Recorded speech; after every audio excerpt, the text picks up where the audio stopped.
menggunakan metode pembelajaran vibratif, tidak perlu disiplin yang keras.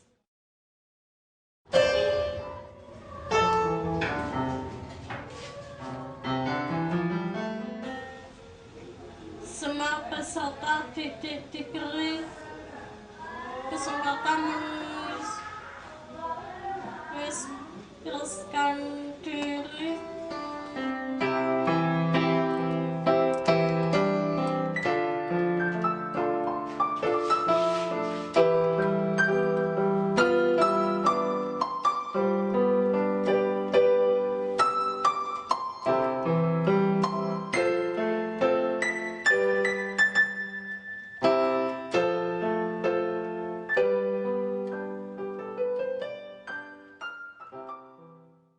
Inklusif itu adalah sekolah itu memberikan pelayanan baik kepada anak normal maupun anak yang berkebutuhan khusus. Sehingga ada perlakuan yang sama di dalam proses belajar mengajar. Jadi bagi anak-anak yang berkebutuhan khusus itu bisa melaksanakan pendidikannya di sekolah reguler.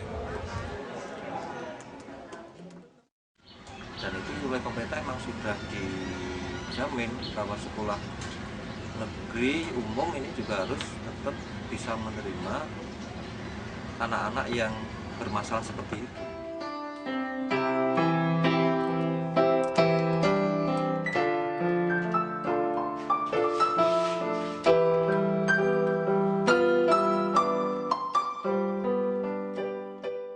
Kalau pendidikan SLB adalah pendidikan yang di situ berdasarkan semua usia atau umur, mulai dari jenis TK, SD, SMP, dan itu khusus untuk anak-anak yang memang berkebutuhan khusus.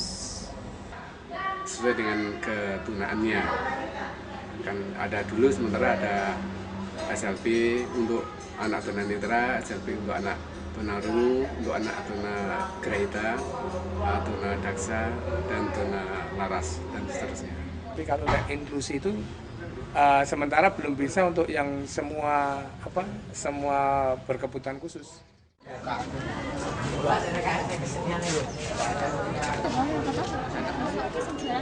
Untuk orang tua ini bermacam-macam. Ada yang mereka sudah sadar untuk menyekolahkan anaknya di sekolah yang sesuai dengan kebutuhannya.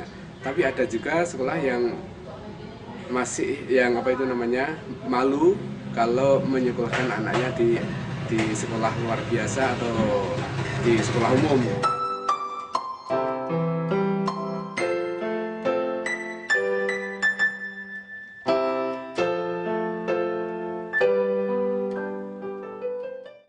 Selama ini anak-anak yang berkebutuhan khusus itu kaitannya dengan kebijakan daripada pemerintah yang sekarang ini sudah kita tahu semua adalah dengan wajib belajar pendidikan dasar 9 tahun. Sehingga barangkali mungkin karena faktor geografis terlalu jauh atau terlalu sulit untuk dijangkau, sehingga semestinya dia sekolah di sekolah di mana dia bertempat tinggal, baik itu SD atau MI atau di sekolah SMP dan seterusnya. Itulah perlunya pendidikan inklusi.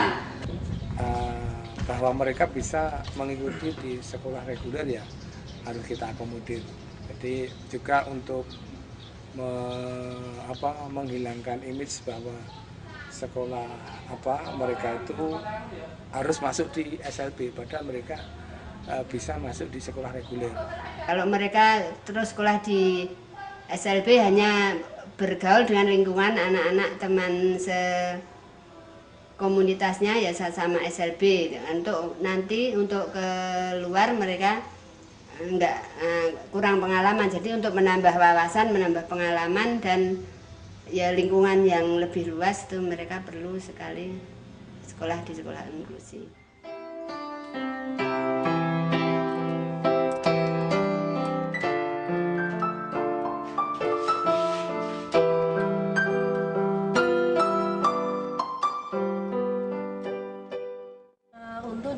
Jakarta ini waktu tahun-tahun kemarin itu masih terbatasnya juga dari SD, SMP, SMA, SMK itu sudah ada semua.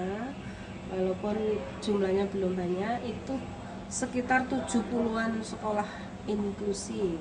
Kemudian perkembangan akhir-akhir ini itu tambah lagi sekitar 82 sekolah.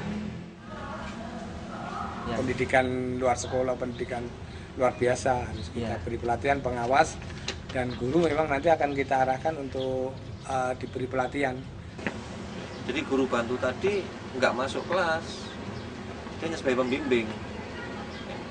Mereka pembelajarannya tetap yang tunanetra ya, tetap dijadikan satu dengan pembelajaran umum.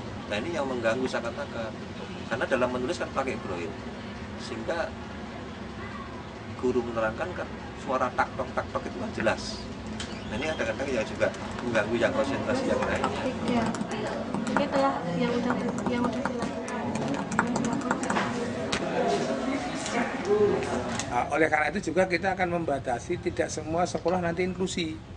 Itu nanti permasalahannya ya tadi kan kita harus menyiapkan sarananya, SDM-nya, terus kemudian lain-lainnya. Kalau kita tidak siap terus kita hanya euforia karena menanggapi sekolah untuk semua misalkan, tetapi nanti efeknya malah tidak baik.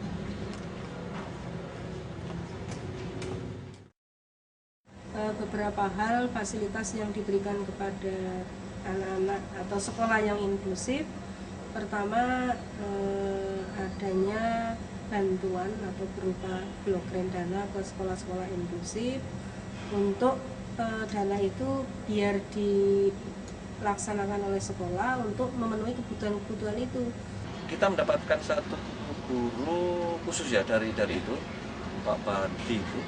Ini yang menangani khusus untuk anak-anak inklusi. Dan di SMA Sewot sudah sejak lama sebenarnya, tahun 80-an sudah ada itu.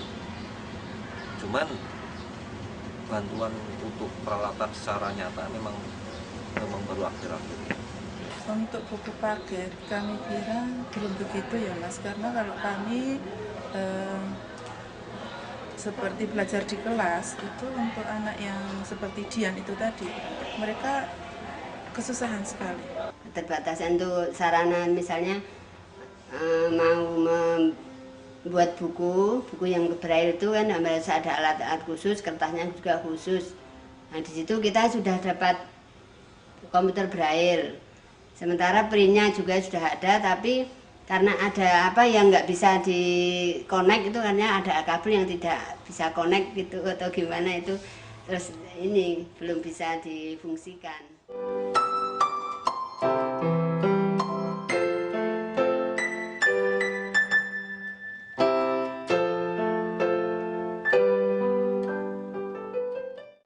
Untuk proses belajar mengajar di kelas itu tidak berbeda dengan sekolah-sekolah yang umum, yang normal, dan anak yang berkebutuhan khusus selalu ikut di dalam ruang itu juga dan mendengarkan kegiatan belajar mengajar, guru menjelaskan dan sebagainya, ya sama dengan siswa yang normal.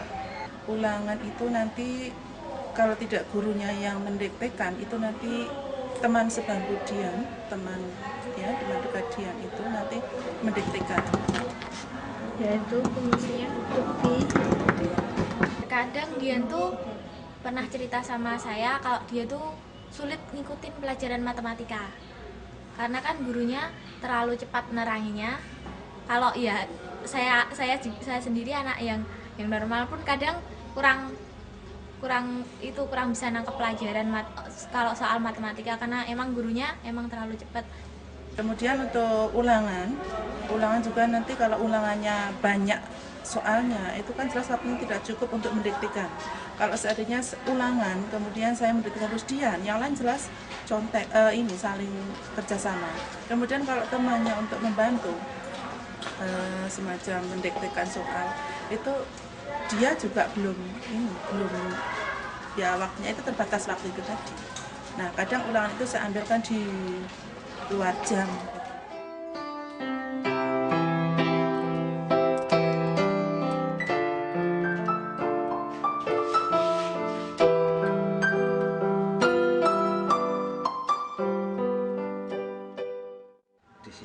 sudah di sekolah kita ini sudah di setting bahwa sekolah inklusif, sehingga tidak terjadi diskriminasi antara siswa yang normal dengan siswa yang berkebutuhan khusus, sehingga anak-anak yang normal otomatis kalau ada perlu memberikan bantuan pada anak-anak yang berkebutuhan, otomatis mereka juga membantu.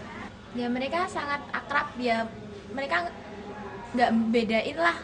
Kesadarannya sudah cukup bagus, jadi mereka untuk menyikapi Mbak Dian ataupun siswa-siswa yang mungkin seperti Mbak Dian tunanetra begitu, itu sudah bagus. Sebenarnya anak-anak itu justru malah merasa dirinya itu bahwa sekolah kita mempunyai kelebihan dibanding sekolah-sekolah yang lain, karena memang memfasilitasi untuk anak-anak yang berkebutuhan khusus, sehingga dirinya tidak merasa wah sekolah kita kok ternyata ada yang cacat, ada yang itu dalam diri anak-anak sudah nggak ada perasaan merasa terganggu, merasa justru malah itu sebagai suatu istilahnya suatu wahana yang lebih kompleks di dalam kehidupan sehari-hari.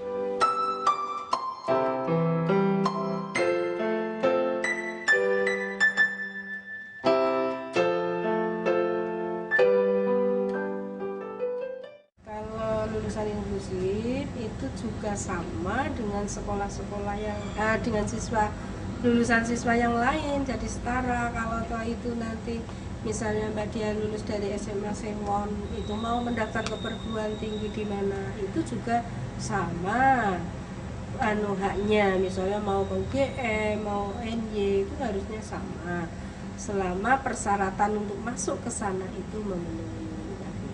Ya kita harus tetap lakukan inklusi, tetapi tetap segala sesuatunya disiapkan dulu, siapkan sehingga jangan sampai nanti masyarakat kecewa kita sudah mengatakan sekolah inklusi tapi belum siap segala sesuatunya.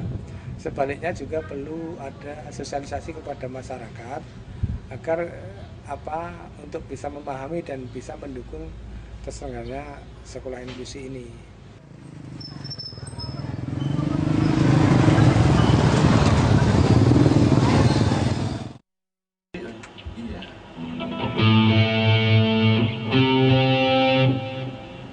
Menurut saya bukan menjadi masalah mereka sebagai tunanetra atau tunawicara atau apapun, itu bukan menjadi kendala buat kita untuk berkreasi.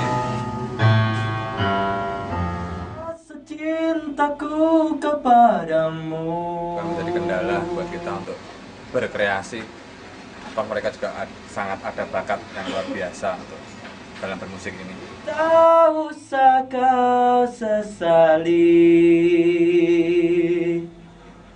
tak usah kau mengingkari,